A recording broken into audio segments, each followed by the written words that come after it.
What's up, guys? Melissa here. I'm here again. I'm so excited. Happy New Year to all. Today is January 4, Monday.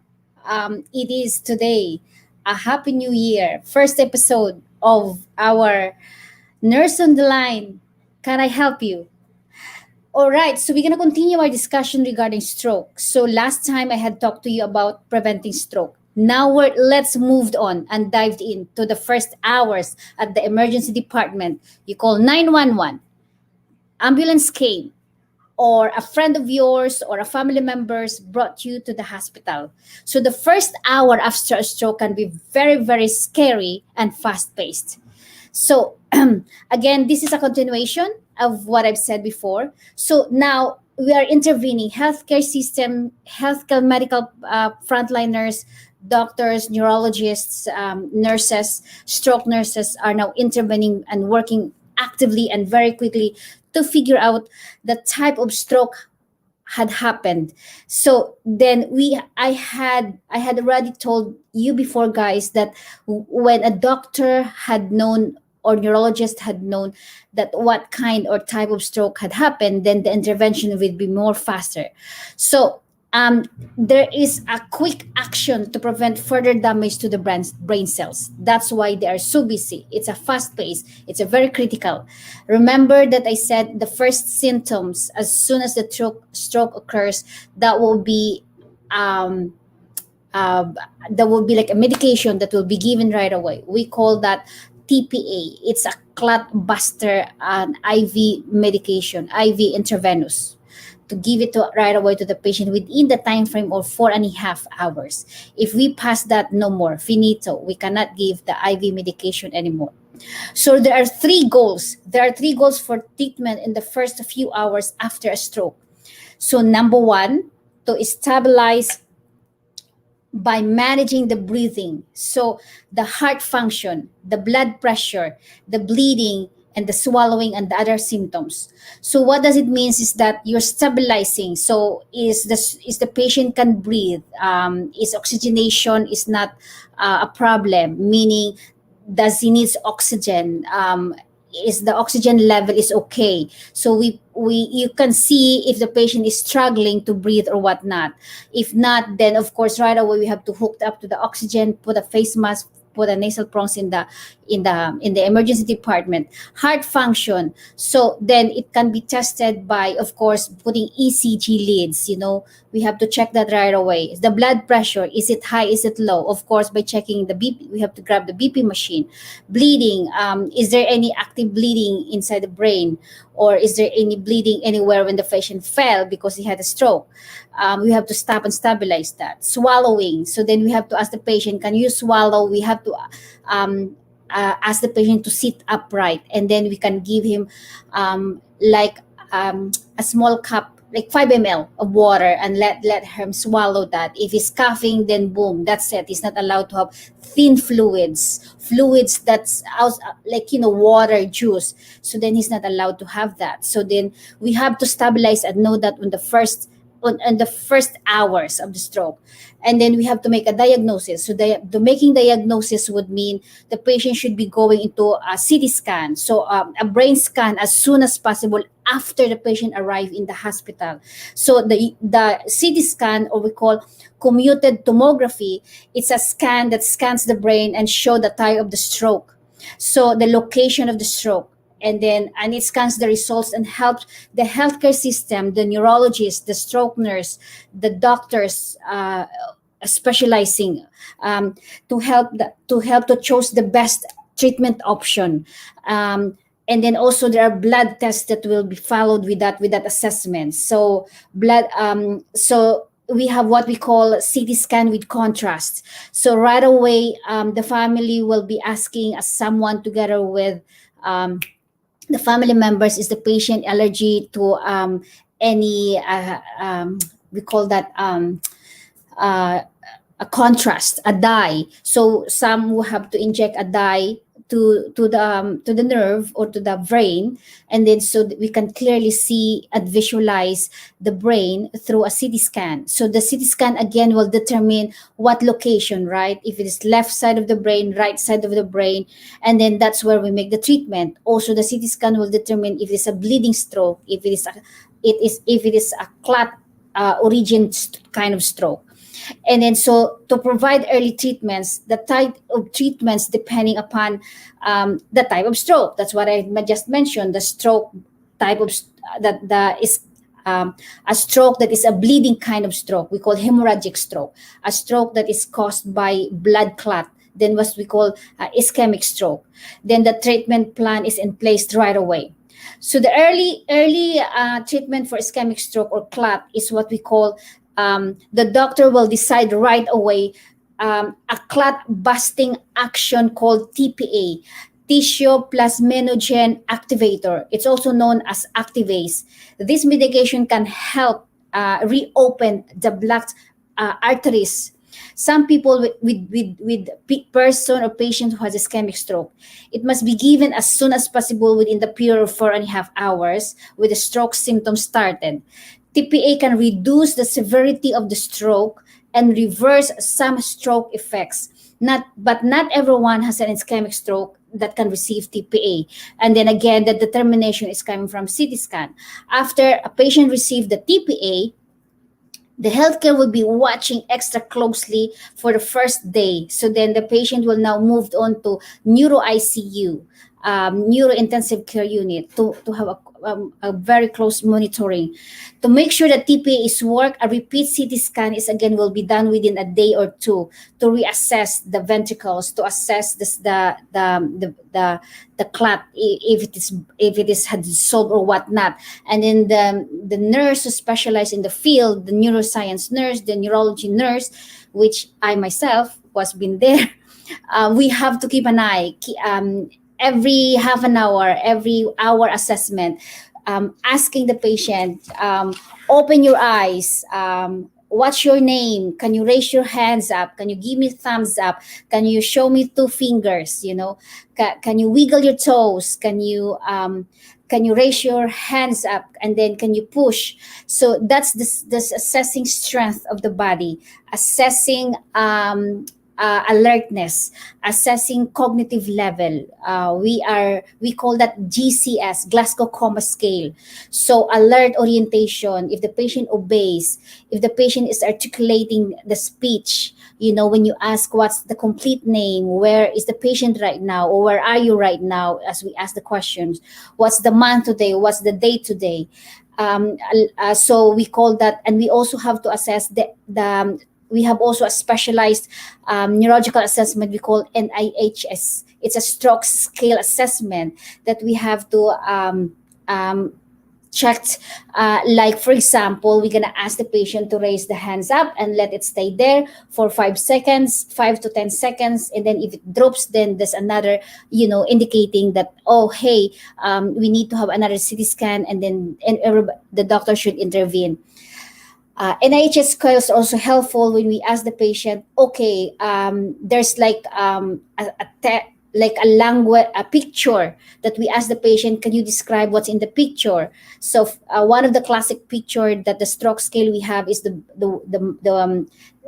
lady is washing the dishes, or the mom washing the dishes while the kids, a boy and a girl is reaching a cookie jar. So if the patient can describe that clearly, so meaning comprehension is there, and then we have words, and we have sentences for the patient for our patient to ask to read. So now we are testing the clarity of speech, the comprehension, clarity. So then we have to say, in the medical term, we call aphasic, absence of speech. And then we call the global aphasia. The global means he's knowing it, but he can't say it. And then we call global aphasia. And then we call, there's another one. The global means the expressive, thank you. So the expressive aphasia and the global aphasia. So the expressive means he can just point out, then he will say the word. And then the global is like he knows what it is, but nothing words comes out. So that's the kind of extent or damage is happening, and we keep monitoring and monitoring and monitoring that patient. So we have also another treatment is EVT. We call endovascular thrombectomy. It's a breakthrough procedure, which doctors insert a thin tube through an artery in while the patient's in the patient's groin, guiding with X-ray imaging through by which the blood vessels to the brain. So we're trying to. It is a stent that used to remove large clots to restore blood flow. So AVT saves lives, and it really is, but and reduces disability function. You know, when we remove the clot right away, we were able to give the oxygenation flow. You know, the perfusion flow to the brain. So then the early treatment also includes in the hemorrhagic. So that's the part of ischemic stroke. How do we intervene? The part of the bleeding stroke is that is a very serious and cannot be treated with TPA because it's already bleeding, right? It's not a clot, so it's a different way. It has a longer recovery period, and then the ischemic stroke. Sorry, that's my son. I have to open that, please. Okay, sorry. Okay, I'm doing my gulay, baby. Okay, that's my Fonzie. Sorry about that. So okay, so the bleeding stroke, it has a different treatment regimen. Each person recovers his or her own time and pace, and the length of stay is based on the needs of the patient. So what does it mean? A team of healthcare doctors and will work with the patient. So we have physiotherapy, we had occupational therapy, the nurse is still on board, of course, and the neurology stroke doctors keeping an eye on any parts of the body has the bleed, you know. During the first few days after your stroke, you might be a patient may be very, very tired and need to recover well. So from the initial visit to the time, meanwhile, your team will identify the type of stroke and it will occur. And then, of course, the amount of damage and the extent and the effects. So then we will performing blood works after blood works, you know, the INR, you know, a blood test that would give us the coagulation or the bleeding like results, monitoring and the prevention of the damage to the brain and to the rest part of the body. So then, if it is an ischemic stroke, again, the doctor will prescribe blood thinners and antiplatelet count medication. Like some of these are aspirin and clopidogrel that makes we give it right away as a loading dose in the hospital. Then also your blood pressure will be checked regularly. The nurse will keep an eye, you know, and we have to make sure we are preventing complications. Okay, so the prevention of complications is, of course, we do want to make sure that the patient, as the patient is lying down in hospital bed, we're not developing any blood clots. So how do we prevent that? So we have a machine we call SCD, sequential device. So we wrap it around the legs, and then the machine is just in a fashion manner squeezed out the calves so that there would be more circulation happening and prevent DVT. That's very important. And also for our intervention, independent nursing intervention would be we turn the patient side to side. We have to give the bed bath. So then as we give the bed bath, we are, massaging around the body, and we're trying to make sure that we are repositioning them. And also we have to give an anti-thrombosis medication.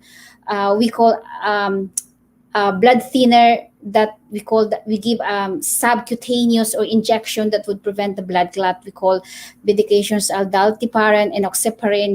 These are all medication. Also, because of patient is now part of the body is weak, we are preventing the risk of failing. So then we are trying to prevent also the risk factor, including pneumonia, where in our hospital, malnutrition, and dehydration. So then now, if we had tested the patient that they are cannot swallow because the swallowing center was been affected, the swallowing center in the brain had affected by the stroke, then automatically the patient cannot eat or drink temporarily until it comes back, right? But it's going to be a while. So, but then again, we have to insert a tube through the nose. The nurse does the job, and then there's an X-ray to check if the tube is in place. Then we start feeding the patient through a nasogastric tube. Naso means nose, entering through the nose, go down to the past the esophagus, then down to the tummy. Then we are giving up feeds and we also giving the medication through the tube. There are patients whose damage or extent on the swallowing center is not too bad. So we have just to modify the diet. So instead of patient cannot eat or drink thin fluids, patient can be assessed between nectar thick fluid. You know nectar, right? So nectar is like less, the consistency is a little bit more thicker, and then so we have also honey thick, so derived from the word honey. So if you imagine how the honey is consistency of the fluid is, so that's exactly how the fluid look like. So then also we have to prevent the pneumonia. So pneumonia can be prevented by letting the patient sit upright on the chair. You know, the OT, the RT, respiratory therapists are coming to check in the chest functions. We assess, we put our stethoscope and listen to it.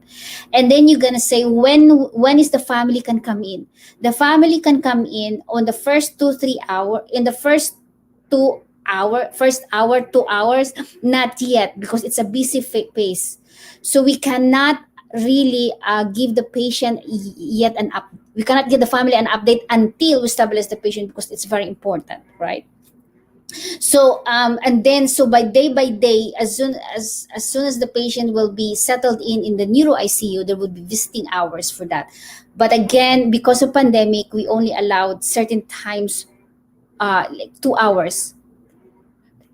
Yeah, 2 hours in a day, and in a specific time, and only one visitor because of the pandemic.